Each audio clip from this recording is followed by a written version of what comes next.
So the first Friday in Lent, it's no surprise that our readings are all about fasting. Um, the church requires that fasting really only happens two days, on Ash Wednesday and Good Friday. We're required to do the fast, and it is, again, bare minimum is 2 meals, one full meal, and two other meals that don't equal a full meal. Of course, we have to abstain from meat every day in Lent, but the fast is Ash Wednesday and Good Friday. I was talking a little bit about this with Father Kelly in the sacristy, and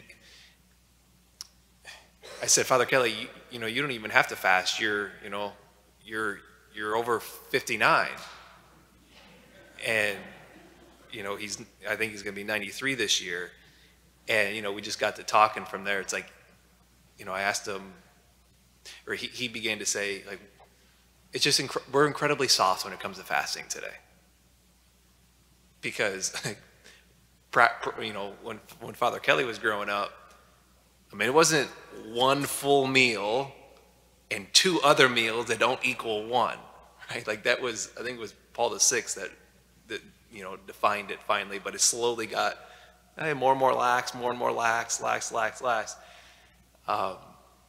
Traditionally was on Ash Wednesday and Good Friday, you abstained completely from food. And then maybe I think then it moved till 3 o'clock and abstained until 3 p.m. And also abstained actually all of Lent. The traditional fast is to abstain from all eggs, milk products, all throughout Lent. And, it's traditionally still more common in the churches in the East. But, so, we are increasingly soft when it comes to fasting, but there's a point to, what's the point of fasting? Fasting is not an end to itself. Fasting is a means to an end. And what's the end? The end is Jesus. Our gospel this is the point, the church giving us the gospel here this first Friday. Fasting is a means to an end, and that end is Jesus, union with him. As I mentioned on Ash Wednesday, if you were at Mass, it's to avail ourselves to the deeper hunger that we have for spiritual things. Pope Benedict, if you have the Magnificat, you may have already read this morning, but he sums this point up well. He says, denying material food which nourishes our body, nurtures an interior disposition to listen to Christ and be fed by his saving word. Through fasting and praying, we allow him to come and satisfy the deepest hunger that we experience in the depths of our being, the hunger and thirst for God. Because we tend, as I think 21st moderns, especially in the West, like so comfortable and materially rich, the hunger that we physically feel when we fast from food allows us to tap into that deeper hunger, which Thomas Aquinas in the Summa, he lays out 3 reasons why to fast, and that being one of them, that our minds rise above material things so that we can contemplate heavenly things.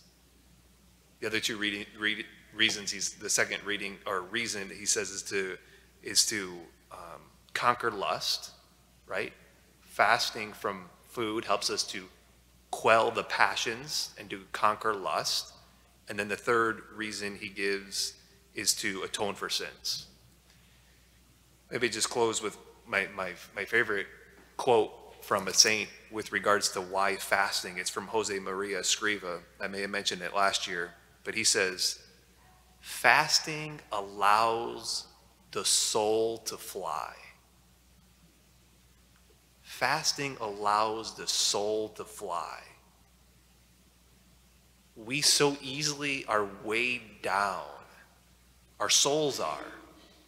Our souls are meant to fly, but our souls are easily weighed down by the material, by the comfort, and hence we're flattened of joy and flattened from love and of love. And so maybe we follow Father Kelly today, and as he goes above and beyond, as doesn't, even though he's exempt from the fast, being 93, he still forges ahead with the fast. Maybe we intensify even more of what the church requires of us with regards to fasting and abstaining, for the purpose, not an end to itself, but to the end being Christ and union with him.